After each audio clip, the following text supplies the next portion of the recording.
Hi guys, this is Alex and welcome to my new tarot channel. Today I would like to talk to you about the Playful Heart Tarot. This is an independent deck created by Kitten Chops, who is an illustrator and also a designer. And she has just successfully founded this deck on Kickstarter. The end of campaign was beginning of November. We're beginning of December and I already have this deck in my hands. And I live in France, so needless to say, she did a fantastic job with the campaign, and we're getting the deck to as quickly as possible, which is great because all of us backers were very enthusiastic and impatient to get to hold it in our hands. The reason I am going to title this video commentary rather than a review is because to this day, we're the 9th of December, there's already at the very least one review available and several walkthroughs, and I'm pretty sure that in the upcoming weeks there are going to be plenty more of them available by people who are probably a bit more skilled than me in making reviews and talking about tarot.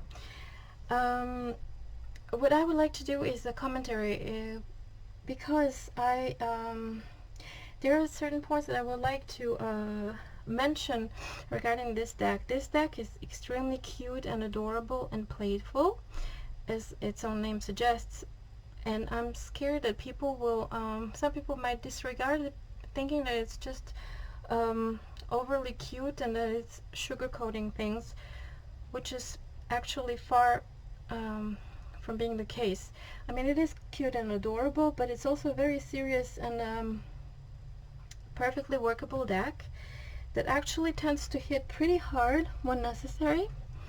And today, as I started working with this deck, I started taking notes in my journal about certain details I started to notice in the cards, and I thought they were really interesting, and it's a nice way to showcase actually the capabilities of this deck. Excuse me, I just have to check my phone for a second. I'll be right back. Hi guys, sorry for the interruption.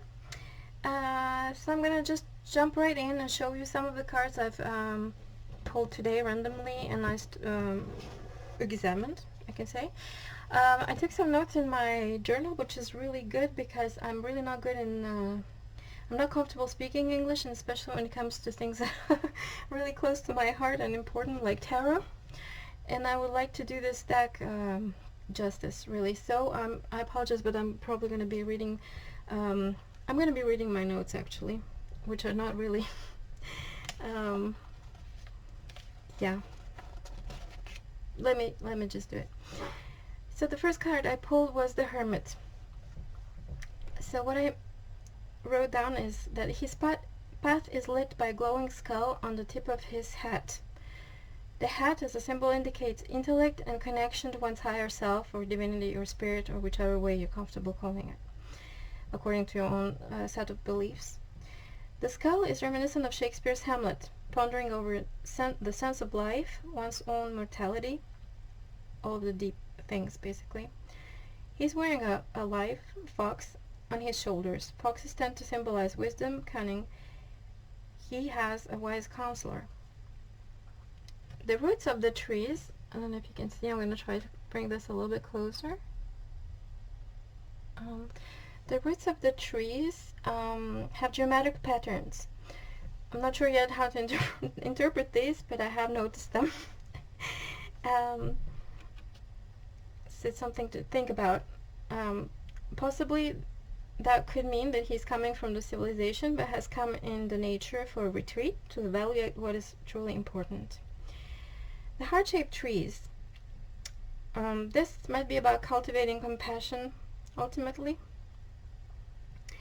as meaning that he retreated from the world so that he can evaluate what's truly important and so that he can embrace, you know, his life and people in his life and help them grow as well. The clouds are triangular and pointing upwards. I think it means that you can always elevate more. There's always more work to be done, and that there are no limits to learning, basically. So the second card I pulled was Seven of Wands. So once again, this wasn't a reading. This was just randomly pulling cards to study them because I hate studying in order. It's kind of tedious. So this card is usually, and by the way, this deck is based on Waite-Smith system, so you can recognize many of the images. Although the Zara Kitten Chops, she has reinterpreted them completely in her own manner, and very brilliantly, if I dare say so. So this card is about standing your ground. He may have lost one shoe in the battle, but he's still standing. He's holding a crystal pointing downwards. He's drawing the energy from the earth, then channeling it outwards to keep his opponents at bay. You can see you have the little lines coming from the ground up to the crystal, and then emanating from his body, kind of to face his opponents. The opponents seem to be one plant or animal thingy. I think it mirrors the way people or problems can just gang up on you sometimes, like everything comes at you at the same time. I did know one interesting detail is that this head here looks kind of the meanest, but it's holding a bunny. The bunny seems really unimpressed, by the way. To me, this means that the strength of the opponents is largely due to their number, and if you take them separately, they're certainly not as tough as they as it would seem at first. So maybe this is a suggestion to divide to conquer, and maybe tackle problems one by one, rather than just trying to take them on at the same time, all at the same time. So whatever you do, basically, the card says, remember to stay grounded and to keep your head cool, to not be impressed by the whole mass of problems coming at you, and try to see how you can tackle things one by one. The other thing I noticed that some of the cards, well, probably all of them, but some of the cards are particularly good for storytelling, and maybe also path working and stuff like that. One of these examples would be the King of Swords. So he's holding cards, and makes me think of the expression, he's got more than one card up his sleeve. He's wearing a nice suit and what's that thing called in English? I don't remember. A bow tie? Sorry, yes. He seems to be drinking a martini with olives, and then there's like a probably good-looking lady with sunglasses drinking a wine, sitting all by herself, but she's very obviously open for interaction, I'd say. And then you have like these mountains covered in snow, so you can imagine that's some kind of like fancy ski resort somewhere, maybe in Switzerland, or I don't know, like in the James Bond movies. And you also have like a helicopter here that also looks like a whale. So I mean, you can go so many different ways with this one, and you can tell a lot of stories, I guess. One thing Kitten Chops did great during her Kickstarter campaign is that she was organizing a lot of fun things. Like I think she organized at least 4 giveaways, in which she actually gave us fun challenges. Like, she wasn't picking out people randomly. She was making you like tell a story, or I don't remember, but it was cute. It was cute. And at some point she there was this card. There was a picture of this card, and I think it was maybe the Queen of Pentacles. I don't remember. And the thing was, she asked us to do was caption this. And within a split second, I had a hilarious story pop into my mind, and I wrote it down to her. And I don't remember exactly what I said. It made her laugh as well. I don't remember exactly what I was saying, but I was by basically thinking that these people were like on a cruise ship, and that this guy was bragging to this lady about these plastic lotuses that he was selling, and that he made fortune that way, and that's how he bought the cruise ship, and whatever, like it was, I don't know. It was completely random. It was funny because it was random. And yeah, I believe many people, if you go to Zara's Kitten Shop Instagram page, which I will try to link below, you will see what other people came up with, and you will see how much this is good for storytelling. Sorry, my English. See, I don't have this in my notes, and I get lost. Okay, though, so some of the cards are particularly poignant, and this is where we're getting to see some of them. Well, actually, I prepared just a couple of them, and both of them like choked me up. Like I was I was fighting tears. So yeah, we'll show you one by one. So firstly, the Six of Swords. This kind of, you know, talks to me even about Zara's political awareness. Like she's aware of the world she lives in. She said that she collected very cute, adorable objects since she was small, and she makes them part of her everyday life, and she translates them into her art as well. But that does not mean that she's oblivious of the important and tough things that are going on in the world. So her Six of Swords, to me, is a lady who's a refugee. Basically, she's carrying her possessions and her kids, and she can carry very little stuff, and she's like leaving a very bad situation behind. And hopefully things get better for her where she's heading, but I don't think she's she's quite out of trouble yet. But because see, there are two more swords here. She leaves 4 of them behind, but some new challenges are awaiting her where in the country where she will get. So yeah, tough one. Yeah, let's move on. I'm getting emotional. And this Death card, oh my god, I don't know if you can see, this flower, the big one, is dying, and this petal has a tear, and this one, the little one, is like, oh my god, no. Yeah, I almost lost it. And yeah, I'm not gonna talk about it anymore because I don't want to cry here.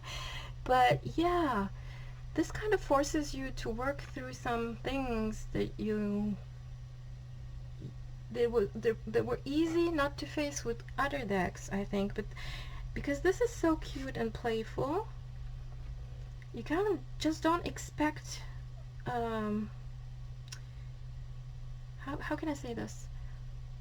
Yeah, I have words in French coming, but not in English. That's not going to be helpful. Your guards are down, basically, because this is cute and sweet, and you know what you know, it cannot tell you anything tough. But and then actually it hits you, and you were not prepared with your usual barriers, and it really hits you hard, and then it obliges you to actually face these things and choose whether you want to try to suppress them and ignore them again, or work through them and be over with it. So yeah, very, very powerful, in my opinion. So this deck actually has, it comes with 82 cards, because there are 4 extra cards that are like positive affirmation cards. I picked out my favorite. First of all, because the drawing is really so cute. I absolutely love the colors, and also it says embrace your inner child, which is one other point I wanted to and I was not in the frame, sorry. Embrace your inner child. This was one other point that I wanted to mention. Ever since I saw first few pictures during her Kickstarter campaign, I immediately thought that this was going to be fantastic for inner child work, and boy, was I not wrong. But I didn't want to see all the pictures during the campaign, even though she did some walkthroughs that were available on her Kickstarter, because I really wanted to have the surprise. I like not to know all of the cards that are coming. And yeah, even though I'd only seen a few of the cards, the deck is indeed excellent for working through really big stuff. Okay, it's not just cute and playful, but it is cute and playful. as you can see here, for example. 10 of Wands. Like in the beginning, I was so stuck on the main focal point of the image, which was this guy like desperately trying to push this big guy who was like blocking with his hand, and then I saw the little flower here out of his pocket, which was which was pulling a face, and that made me really laugh. Just gonna turn the page to see if I'm not missing anything. And yeah, made me think of a backseat driver that he's commenting like you're not doing it right. But so yeah, it was fun. And then after a while, only after a while, I noticed these guys here, and I was like, oh my god, these kind of look like poops, like turds. Only to realize that these were probably dung beetles. And so these two are doing great, and it's actually some form of competition because there's a finish line apparently. So these have found a way, and these are doing great. But this one is, you know, has taken on too big of a fellow. And then I also noticed that like these things here, these cones here, have flames on them. And then I realized that there are coins here as well, and that they are what's it called, snuffed out, I think. So these candles are still lit, they're still, the flame's still going, and these here are not. So you're kind of stuck in a situation where you've taken on too much. So this one is like just, I mean, it works as a regular 10 of Wands. It tells you everything that you usually would, but it's also funny and cute.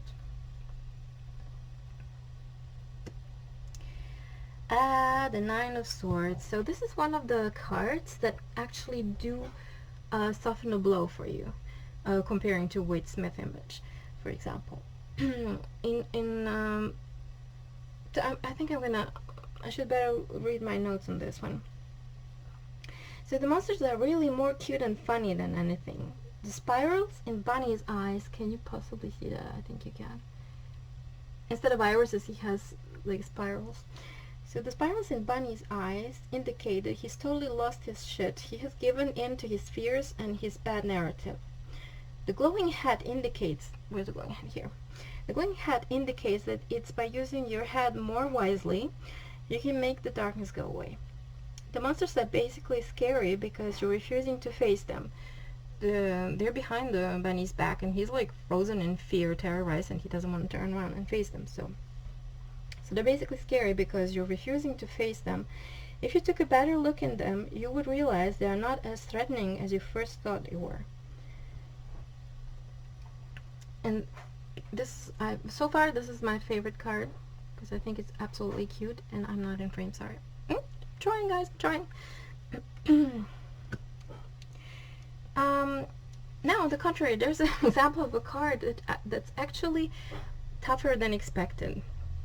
In the Wade Smith tarot, you see a guy who's leaving a situation behind. 8 of Cups is supposed to be something quite comfortable, like your cups are full. 8 is like 2 times 4, it's really a stable situation. So you apparently have everything you need, but deep down you feel that you have to be elsewhere. You have to move on to something else. So it's actually not a negative card, but you know, it's like about moving on. Okay, you have to leave things behind. Oh, sorry, my cat came to visit. Sorry, Belle, you can't stay here. No, so we're back. Let's try to be in frame.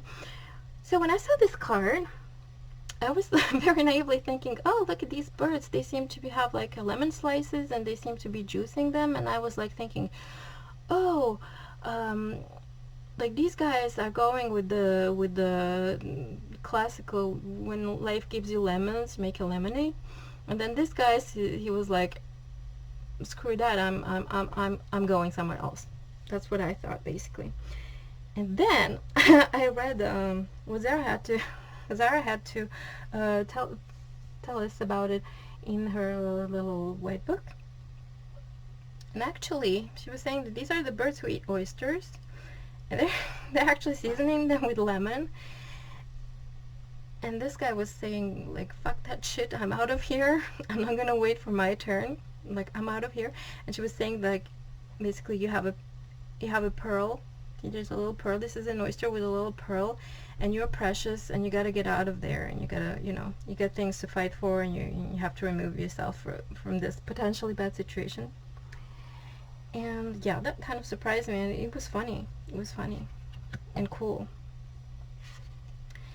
So this is the Ace of Swords, and I think that this illustrates perfectly the idea behind the Ace of Swords and swords in general, about swords cutting through obscurity, obscurantism, confusion, and that sometimes you need to cut through things to be able to access the light that's hidden behind, and stuff like that. So this person has a sort of a hat that has a very happy brain up there. So yeah, this is about intellect and like using it, make it happy. I'm not in frame, am I? Okay, moving on. And this is the wheel, and you have the 4 seasons. It's about the cycles in life. It's about that every cycle can be beautiful, provided you stay grounded and true to your heart. That's how I see this card in this particular deck. I think it's really beautiful. Not to mention the absolutely cute bunny and the little Buddha guy. He's so adorable with his little hands and heart and little feet, I mean, and huge ears. This is the Devil card. It's one of my favorite cards as well, also because I tend to like usually more dark things. As you will see, if I do more reviews of or commentaries of my favorite decks, they tend to be dark. And so I didn't take notes of this one because I wanted to see if I can pull it off and talk about it just like this. But the card is upside down, so it's going to be a little bit difficult. So basically, it is talking about toxic addictions, because here you have a cocktail of all sorts of things, and they're hanging on to it. It's like all the bad habits that you're not able to shake because you don't even want to shake them, and about all the junk food and all the sugary drinks and all the alcohol and stuff you prefer to consume instead of doing something that's actually really good for you. Also our screen addiction, like instead of, see outside you have like a beautiful day with a lot of green and a big sunshine, and it's about preferring to just soothe yourself with your addictions rather than actually taking the step towards the place that's actually gonna truly help you. We're gonna actually be good. Also, this this glass has like snake feet, and snake, well, I'm not a Christian, but I do think they kind of tend to represent the knowledge, or the forbidden knowledge, and the temptation. And I think that this symbolizes sometimes you prefer, you're tempted just to go and see what's deeper.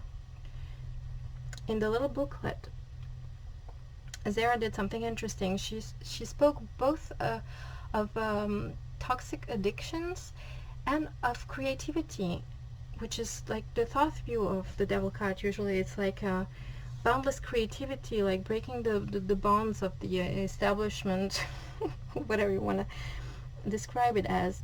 So she basically says that you have to examine, when you have this card, you have to examine whether you are embracing your creativity, whether that's what it's about, or whether you're just stuck to toxic addictions, basically which one applies to you in that given moment. So yeah, guys, I hope I have managed at least a little bit to convince you that this deck is a serious deck. It's very cute, and it's adorable, and it's sweet, and it can be soothing, and there are lots of very happy, very positive cards, but it's not superficial whatsoever. I'm going to try and link Zara's Kitten Shop's website and her Instagram page in case you wanna, I believe she has more of these decks available, so in case you wanna have one for yourself, which I highly recommend you do. Bye guys, thanks for watching.